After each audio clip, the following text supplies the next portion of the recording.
சட்டமன்றத்துல அவர் ஏடிஎம்கே கொண்டு வந்த தீர்மானத்துக்கு ஓபிஎஸ் வந்து ஆதரவு இருக்காங்க.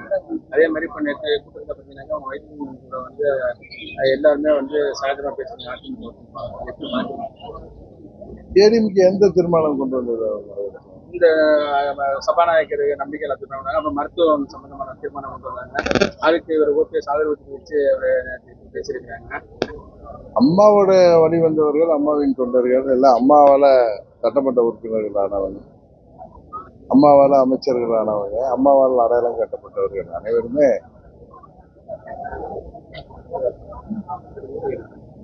ஒன்றாக இருப்பதுல ஒன்றும் ஆச்சரியமான விஷயம் இல்லை. ஏதோ ஒரு சிலரோட சுயநலத்தால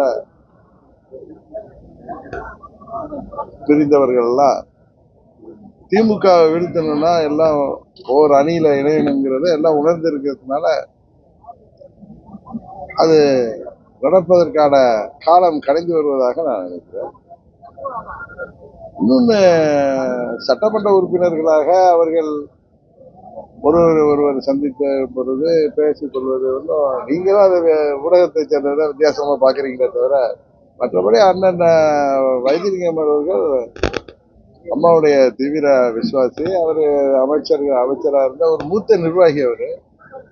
அவர் மற்ற சட்டமன்ற உறுப்பினர்களோ மற்ற முன்னாள் அமைச்சர்களோ அவரோட சகஜமாக பேசுவது என்பது இயற்கை தானே. இதை தாண்டி அதுல நீங்க என்ன எதிர்பார்க்கிறீங்கன்னு தெரியல. பாஜக வந்து சார் எடப்பாடி இவர் எதிர்கட்சி தலைவர் வந்து பாஜக கூட வந்து கூட்டணி இடைன்னு சொல்லிட்டு இருந்தாங்க. இப்ப என்ன சொல்றாங்கன்னா அப்புறம் அறிவிப்பு பண்றாங்க. அதே சமயத்துல தாவாய்க்கா வந்து பாஜகவை எதிர்த்துட்டு வராங்க. ஆனா இப்போ ரகசிய பேச்சுவார்த்தை நடக்கிறதாவும் சொல்றாங்க தாவாய்க்காவுக்கும் அதிமுக. இப்ப நம்ம ஊர்ல இப்படி இருக்கீங்களா? நம்ம ஊர்ல வந்து அது தஞ்சாவூர் அரசியல் விழிப்புணர்வு மிக்க ஒரு பகுதி, டெல்டா பகுதி. இங்க பெரிய பெரிய தலைவர்கள் எல்லாம் உருவாக்கிய பகுதி. இங்க இன்றைக்கு ஆளும் ஆட்சியின் அவலங்கள், தேர்தல் வாக்குறுதிகள் எல்லாம் நிறைவேற்றாமல் மக்களை ஏமாற்றி வருகிறார்கள். எங்க பார்த்தாலும் கற்பழிப்பு, சின்ன பெண் குழந்தைகள்ல இருந்து மூதாட்டிகள் வரை இன்றைக்கு பாதுகாப்பு இல்லாத சூழ்நிலை. டெய்லி டிவியை ஆன் பண்ணாலோ பத்திரிகையை திறந்தாலோ எங்க பார்த்தாலும் கற்பழிப்பு, கொலைகள், போதை மருந்து வியாபாரம். அதுக்கு ஆசீர்வாதத்தோட திமுக ஆளுங்கட்சி நிர்வாகிகள் ஆசீர்வாதம் இல்லை அவங்களோட பங்களிப்பு. அதுபோல நேர்மையான அதிகாரிகள் எல்லாம் சட்டத்தை மீறி செயல்படுவர்களை கண்டிக்கிறப்ப அவர்களை கொலை செய்யப்படுகிறார்கள், தாக்கப்படுகிறார்கள், டிரான்ஸ்பர் செய்யப்படுகிறார்கள்.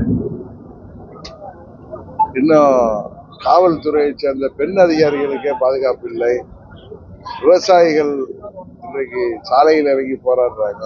அரசு ஊழியர்களாக இருக்கட்டும், ஆசிரியர்கள், போக்குவரத்து தொழிலாளர்கள், டாக்டர்கள், நர்சஸ், இளைஞர்கள், மாணவர்கள், தாய்மார்கள் என அனைத்து தரப்பினருமே பாதிக்கப்பட்டிருக்காங்க. விலைவாசி எங்கேயோ உயர்ந்துட்டு இருக்கு.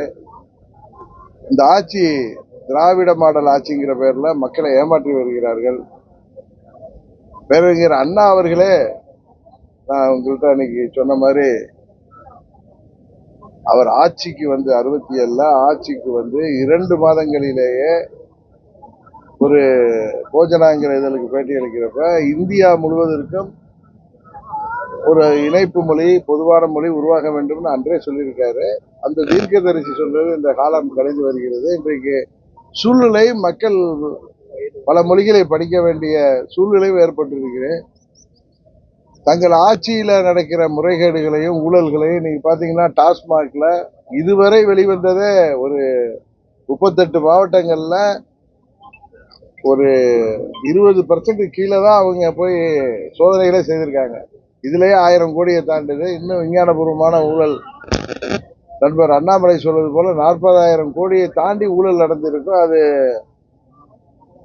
யாருடைய பைக்கு போனுச்சு? மக்களின் வரி பணம், மக்களுக்கு சேர வேண்டிய பணம்ங்கிறதுலாம் இன்றைக்கு கேள்விக்குறியா, இன்றைக்கு வருத்தத்தக்க அளவுக்கு மக்களை பாதிக்கின்ற அளவுக்கு எல்லோரையும் ஏமாற்றி இந்த ஆட்சி தொடர்கிறது.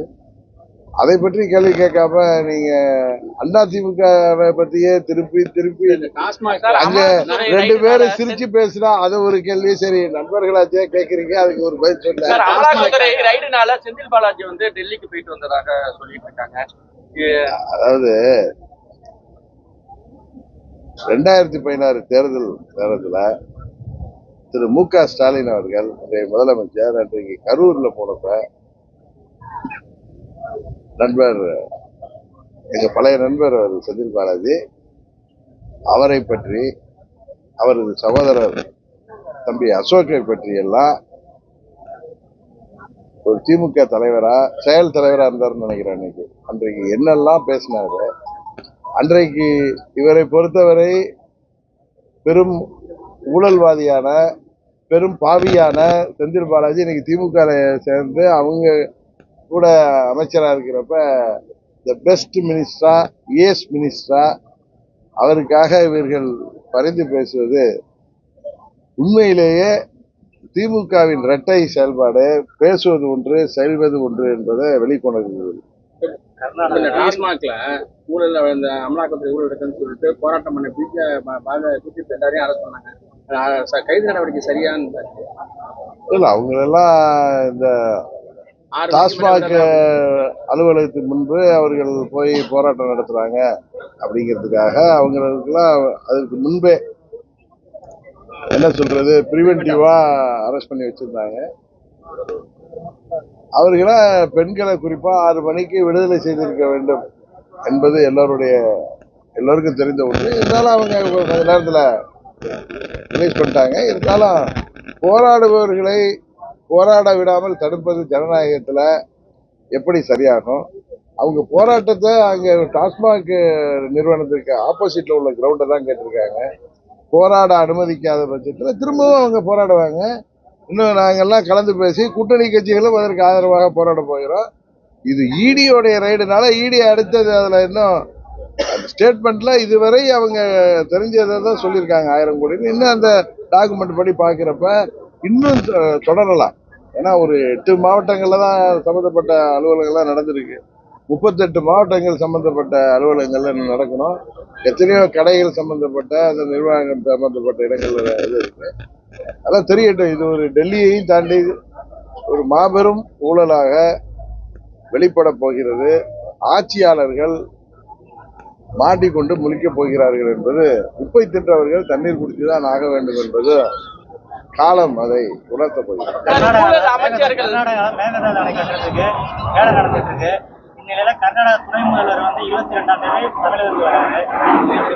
அதான் நான் அன்னைக்கே சொன்னேன்ல, திமுகங்கிறது என்றைக்குமே இரட்டை நிலைப்பாடு தான். அவங்க கூட்டணி கட்சியில இங்க வாக்கு வாங்கணுங்கிறதுக்காக, சிறுபான்மை மக்களை ஏமாற்றணுங்கிறதுக்காக ஒரு நிலைப்பாடு. இன்றைக்கு அவர் டி.கே. சிவகுமார் தான் அந்த அணை கட்ட வேண்டும், தமிழ்நாட்டின் ஜீவாதாரத்தை பாதிக்கின்ற, வேட்டு வைக்கின்ற, தமிழ்நாட்டை பாலைவனமாக்கக்கூடிய செயல்பாட்டில் சட்டத்தை மீறி செயல்படக்கூடிய ஒரு நடவடிக்கைக்கு காரணமாக இருப்பவர் டி.கே. சிவகுமார். அந்த ஆட்சியாளர்கள், அவர் சித்தராமையா இருக்கட்டும், அதை திருமதி சோனியா காந்தி அம்மையார் மூலம் அதை தடுத்து விட்டு அவர்களை என்கரேஜ் பண்ற மாதிரி இங்க இவங்க டீலிமிட்டேஷன் கூட்டத்துக்கு கூட்டி இருப்பது இவர்களுடைய திமுகவின், குறிப்பாக திரு ஸ்டாலின் அவர்களின் உண்மை முகத்தை வெளிக்காட்டி வருகிறார். சார், முன்னாள் எதிர்கட்சி தலைவரா ஸ்டாலின் இருக்கும்போது என்ன சொன்னாருன்னா, அமைச்சர்கள், அதாவது அவங்க மேல ஊழல் இருக்கும் பட்சத்துல சிறப்பு நீதிமன்றம் அமைத்து அவர்கள் மீது தண்டனையை வாங்கி தரப்படும் சொல்றாங்க. இப்ப சிஎம்மா இருக்காங்க, அதை பத்தி அவர் இது அரசியலுக்காக அம்மாவின் தொண்டர்களை, அமைச்சர்களாக இருந்தவங்கள, ஆட்சி பொறுப்புல இருந்தவங்கள பிரித்தாள்வதற்கு ஒரு வழியாக தான் பயன்படுத்துறாரு. அதான் முன்னாள் அமைச்சர்கள் மீது சொன்னாரு. அதான் மத்திய அரசாங்கம் இன்னைக்கு செந்தில் பாலாஜி மேல நடவடிக்கை எடுக்குது. ஆனா இவர் அவர் அமைச்சராக்கி வச்சிருக்காரு. இன்னும் சொல்ல போனா பழனிசாமி மேல அவர் வழக்கு போடாத காரணமே, பழனிசாமி வழக்குகளுக்கு பயந்து கொண்டு, குறிப்பா அந்த கொலை கொள்ளை கொடநாடு வழக்குக்கு பயந்துட்டு, அவர் மேல ஊழல் வழக்குகளுக்கு பயந்து கொண்டு திமுகவின் எண்ணத்தை நிறைவேற்றுவதற்கோல இரட்டை இலையை இன்றைக்கு திமுகவின் வெற்றிக்கு மறைமுகமாக பயன்படுத்தி வர்றார். அதனாலதான் அவர் தேசிய ஜனநாயக கூட்டணியிலிருந்து வெளில போனாரு. அங்கு உள்ள எனக்கு தெரிஞ்சு 90% மேல் உள்ளவர்கள் எல்லாம் அம்மாவின் தொண்டர்கள் அனைவரும் ஓர் அணியில் இணையணுங்கிறத அவர் தடை போட்டு வர்றாரு. இன்னும் சொல்ல போனா தேசிய ஜனநாயக கூட்டணியில இணைகிறதையும் அவர் தடுத்து வர்றதுக்கு அவர் ஒருவரை தான் இல்ல அவரை சேர்ந்த ஒரு சிலர் தான் இன்றைக்கு காரணமாக இருக்கிறார்கள் என்பதற்கு அடிப்படையை இந்த வழக்குகள்ல மாட்டிக்கொள்வோங்கிறது தான். அதனால இந்த முன்னாள் அமைச்சர்கள் மீது நாங்கள் தனி நீதிமன்றம் அமைத்து வழக்கு தொடர்வோம் சொன்னது திமுக தனது ஆட்சியை தக்க வைத்துக் கொள்வதற்கும் அம்மாவின் கட்சியை பிரித்தாள்வதற்காக தான் என்பதுதான் உண்மை. 2026 கொலை குற்றவாளிகளை வந்து சுட்டு பிடிக்கிறாங்க காவல்துறை. நேற்று கூட ஒரு இடத்துல சுட்டு பிடிச்சிருக்காங்க.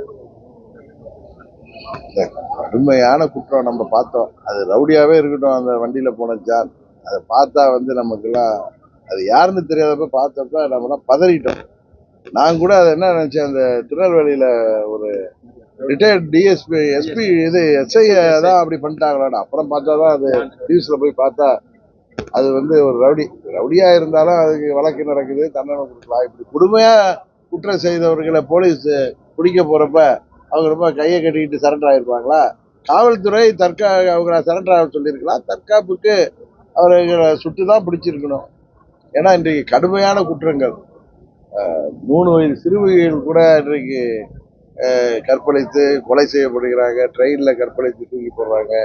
என்னமோ நம்ம தெலுங்கு படத்திலையும் ஹிந்தி படத்திலையும் பார்க்குற கொடுமையான சம்பவங்கள்லாம் இன்றைக்கு தமிழ்நாட்டில் இந்த போதை மருந்து கலாச்சாரம் பெருகினதும் கூலிப்படைகள் அதிகமாகி நடக்குது. கூலிப்படைகள் பண்ணதான் காவல்துறை அவர்களை தடுக்கும் பொழுது இது போன்ற நான் ரைட்டுன்னு சொல்லலை, பட் இது போன்ற சம்பவங்கள் தவிர்க்க முடியாது என்பதுதான் எனது கருத்து.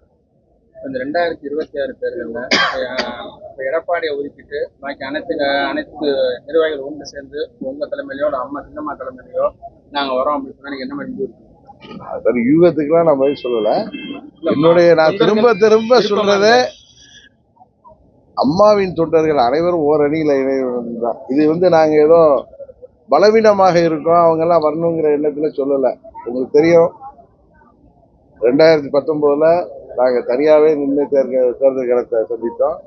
21 நாங்க திமுக வீழ்த்தணும்னா எல்லாரும் ஒன்றிணையணும், ஒரே அணியில வரணும்னு என்கிட்ட முக்கிய நலம் விரும்பிகள் டெல்லியை சேர்ந்து சொன்னப்ப அதுக்கு நான் ஒத்துக்கிட்டு என்னை கண்டா பழனிசாமி பயப்படுவாரு, அதனால ஏன்னா எங்களுக்கு அவர் செய்த தவறுகளால எங்களை சந்திக்கவே பயப்படுவாரு, அதனால நாங்கள் தேர்தலில் கூட நிக்கல, ஆனா எங்க கட்சி போட்டியிடும் சொன்னேன்.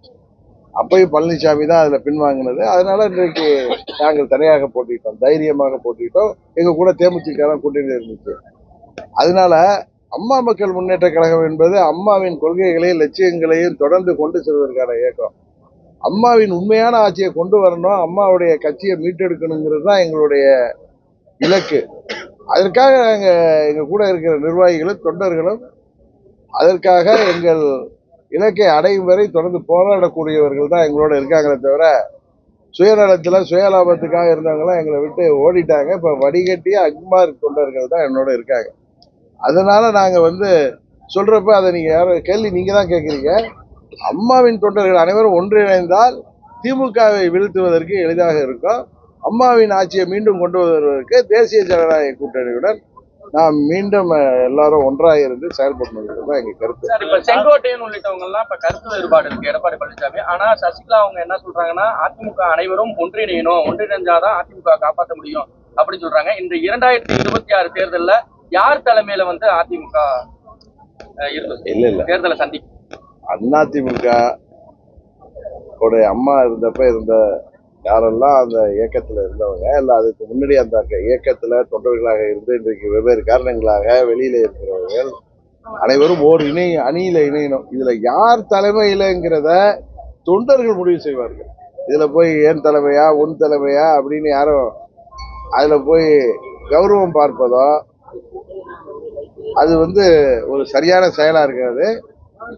நான் தான் இன்னும் சொன்னேன், நீங்க என்ன கேட்டிருக்கீங்க, திமுகங்கிற தீய சக்தியை வீழ்த்துவதற்கு தமிழ்நாட்டில் திமுகவை ஆட்சியிலிருந்து அகற்ற வேண்டும் என்று நினைக்கிற மற்ற கட்சிகள் கூட எங்கள் தேசிய ஜனநாயக கூட்டணியை பலப்படுத்த வேண்டும் அப்படின்னு சொன்னப்ப சில ஊடக நண்பர்கள் அதில் சில பேர் முதலமைச்சர் நாங்க தான் சொல்றாங்களேன்னு கேட்டதுக்கு இதுல யார் முதலமைச்சர் என்பதை தாண்டி மக்கள் நிலையில உண்மையான அக்கறை உடையவர்கள் திமுகவை வீழ்த்த வேண்டும், இந்த மக்கள் விரோத ஆட்சியை வீழ்த்த வேண்டும் என்று நினைப்பவர்கள் தேசிய ஜனநாயக கூட்டணியில் இணைந்து வரப்ப தகுதியான ஒருவரை தலைவராக தேர்ந்தெடுத்து அவர் தலைமையில செயல்படுவதற்கு அம்மாவின் உண்மையான தொண்டர்கள் அனைவரும் ஒன்றாகத்தான் இருப்போம் என்பதுதான் என்னுடைய கருத்து. டாஸ்மாக் அலுவலகத்தில் கைப்பற்ற ஆவணத்தையும் சட்டவிரோதமா அறிவிக்கணும்னு சொல்லிட்டு இன்னைக்கு தமிழக அரசு போட்டுட்டு இருக்காங்க. அதாவது டாஸ்மாக் அலுவலகத்துல வந்து அமலாக்கத்துல வந்து அத்தனை வந்திருக்காங்க. இது வந்து சட்டத்துக்கு பிரமாணம். கோர்ட்டுக்கு போட்டோம், கோர்ட்டு என்ன சொல்லுது, நீதிமன்றம் என்ன சொல்ல வருதுன்னு வெயிட் பண்ணி பார்ப்போம். 11 மணிக்கு வருது, 19 வழக்கு எடுக்கிறாங்க. அதாவது சீஃப் செக்ரட்டரியேட்லயே போய் அமலாக்கத்துறைக்கு அதிகாரம் இருக்கு ஒரு இதை விசாரிக்கிறதுக்கு.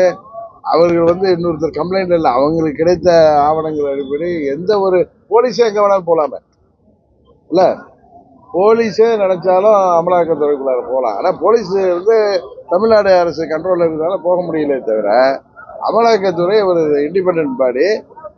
அவர்கள் அங்க முறைகேடு நடந்திருக்கு அப்படிங்கிறது நிறைய வெட்ட வெளிச்சமா அந்த டாஸ்மாக் கடையில வேலை பார்க்கிறவங்களே பேட்டி கொடுக்குறப்ப, இது அவங்களே சுமோட்டாவா அந்த கேஸ் எடுத்துட்டு போறப்ப நீதிமன்றம் போகட்டுமே, நீதிமன்றம் என்ன சொல்லுதுன்னு நம்மளும் அதை பார்ப்போம்.